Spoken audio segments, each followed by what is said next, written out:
All right, सो हम देख रहे हैं एक आंसर को। Your one of your friends from the batch has written it. अब देखते हैं सबसे पहले क्या देखना है दोस्त क्वेश्चन में। अब अगर हम कोई क्वेश्चन को चेक कर रहे हैं, if I am checking, I am an examiner, suppose just assume that I am a UPSC examiner. So what is the first thing that I am going to check?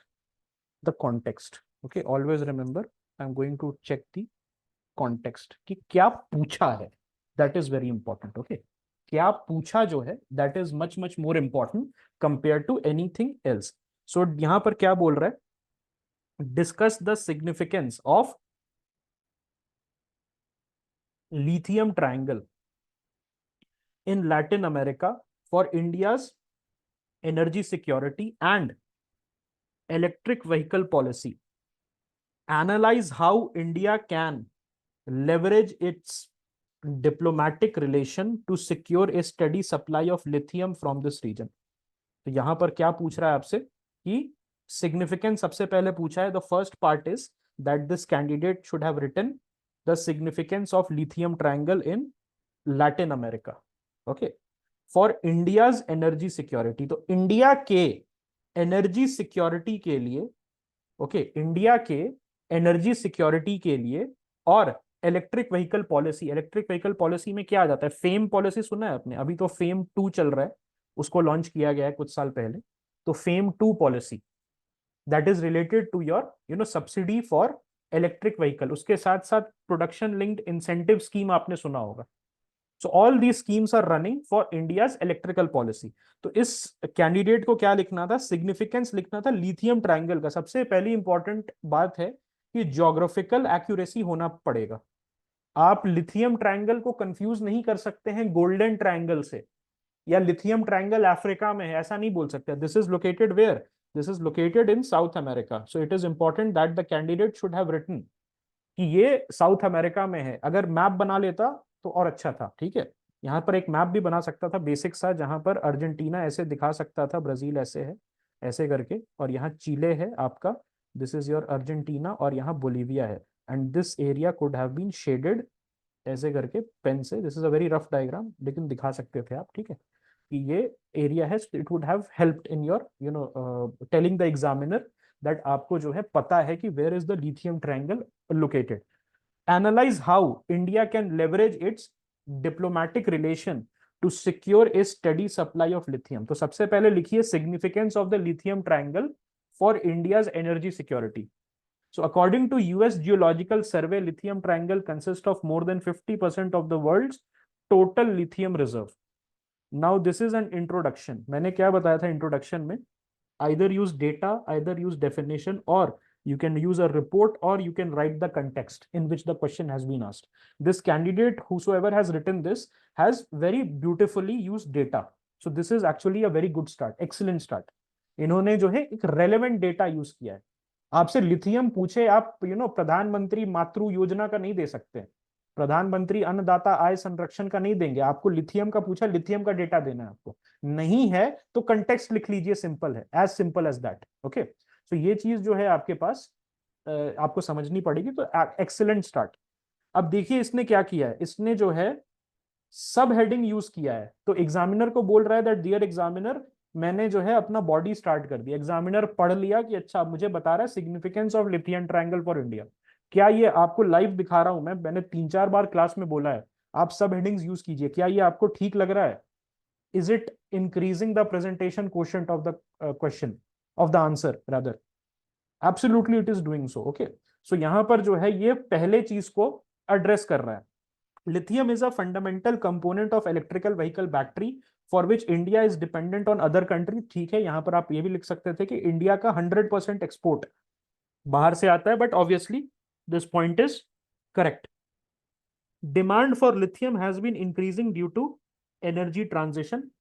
यहां पर आप और क्या लिख सकते थे? नेट जीरो पॉलिसी जो है इंडिया का, उसके वजह से प्रेशर आ चुका है। नेट जीरो पॉलिसी बाय 2070 जो हमारा पेरिस अग्रीमेंट का कमिटमेंट है, उसके उसके वजह से हम पे जो है हमारे डोमेस्टिक इंडस्ट्री पे, ईवी इंडस्ट्री पे प्रेशर आ चुका है। And many auto makers are trying to make a switch for EV. However, the problem of raw material, especially lithium, is a pressing issue in doing this transition.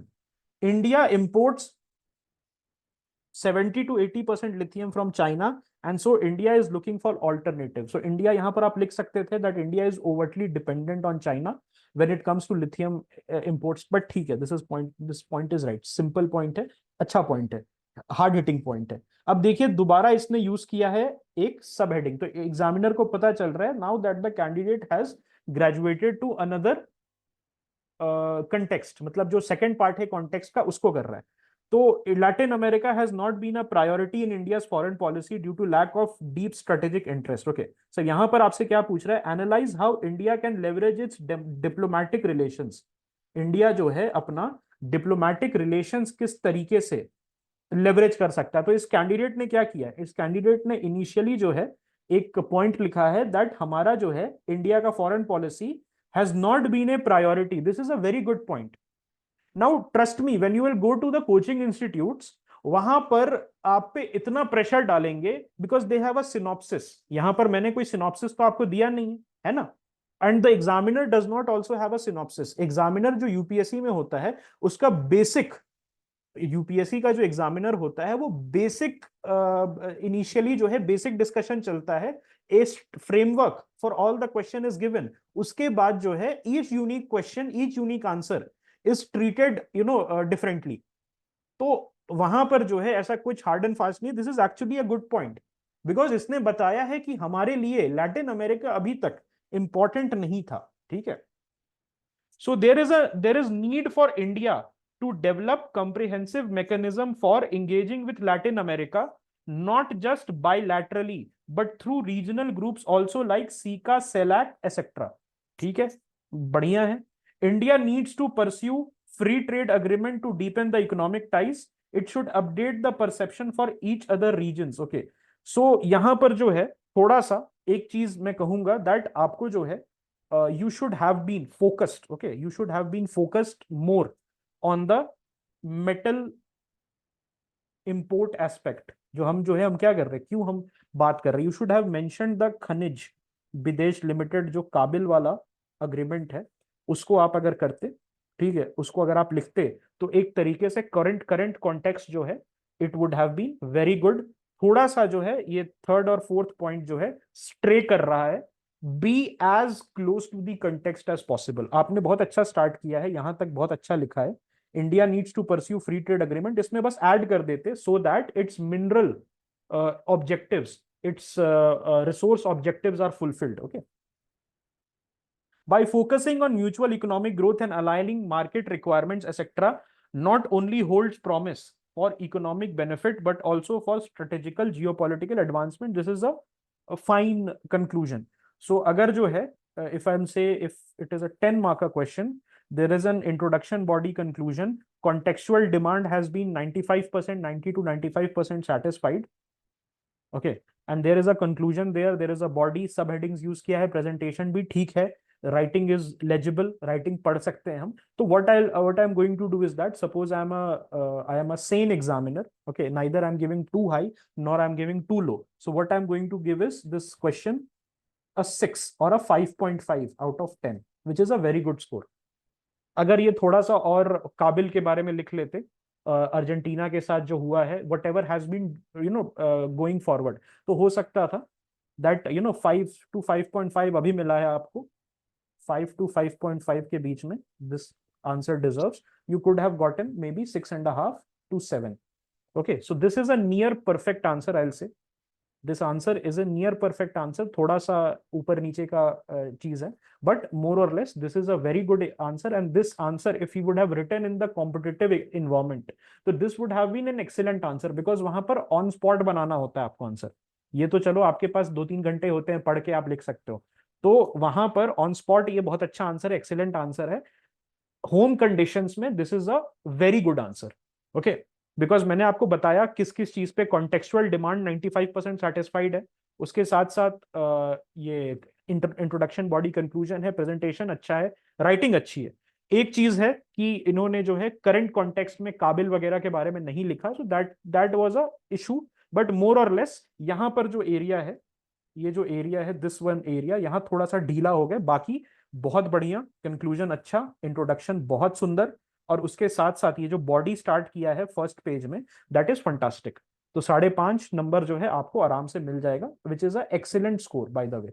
5.5 number out of 10 generally जो है average marking 3 से 3.5 के बीच में coaching institutes करते हैं। We do not know what UPSC follows, but coaching institutes पे जाएं तो 3 से 3.5 4 नंबर देते हैं एवरेज आंसर को, तो it means that it is a very good answer.